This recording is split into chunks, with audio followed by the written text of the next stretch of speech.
अरे boy I काल मौगी के जो हम देखे छियो हमर त करेजा फटल लगे हो। अरे भाई ठीक है कहै छी हम गाल चले ओइ बात त मौगी हमरा दिसन बड़ तकै छले।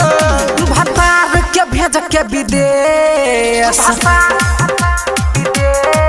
हम भतार के भेज के विदेश घरे पमौगी लभर खोजै भतार के भेज के विदेश घरे पमौगी लभर खोजै। ओठ में ओठ लाली मुंह में पाउडर पतै ओठ में ओठ लाली मुंह में पाउडर पतै भतार के भेज के विदेश घरे पमौगी लभर खोजै भतार के भेज के विदेश घरे पमौगी लभर खोजै। आई काल के मौगी सब बड़ खिलाड़ी भ गेलै सोचै है न साई छूटा आ न पाई। Mix by DJ Umesh Sukhipur. आप सुन रहे हैं अभी सरिता म्यूजिक से।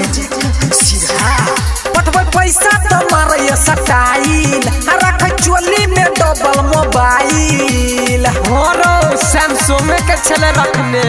हाँ पठबै पैसा तो मारे सटाइल रख चोली में डबल मोबाइल करे छै अपन मन मानी नहीं इज्जत के बात सोचै करे छै अपन मन मानी नहीं इज्जत के बात सोचै। भतार के भेज के विदेश घरे पमौगी लभर खोजै भतार के भेज के विदेश घरे पमौगी लभर खोजै।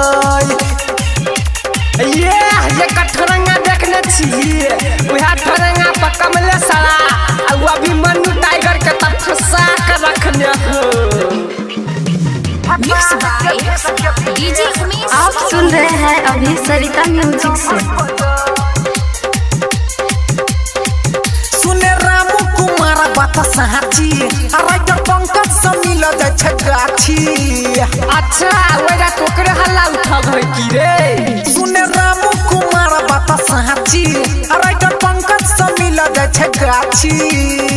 डीजे उमेश कमले सवाय कर सब खेला बुझाय डीजे उमेश कमले सवाय कर सब खेला बुझाय।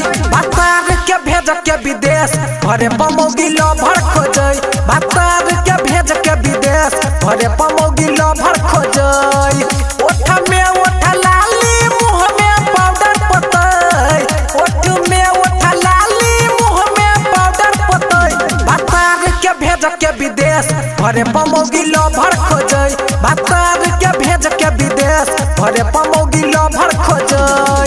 बउआ बच कर रही है।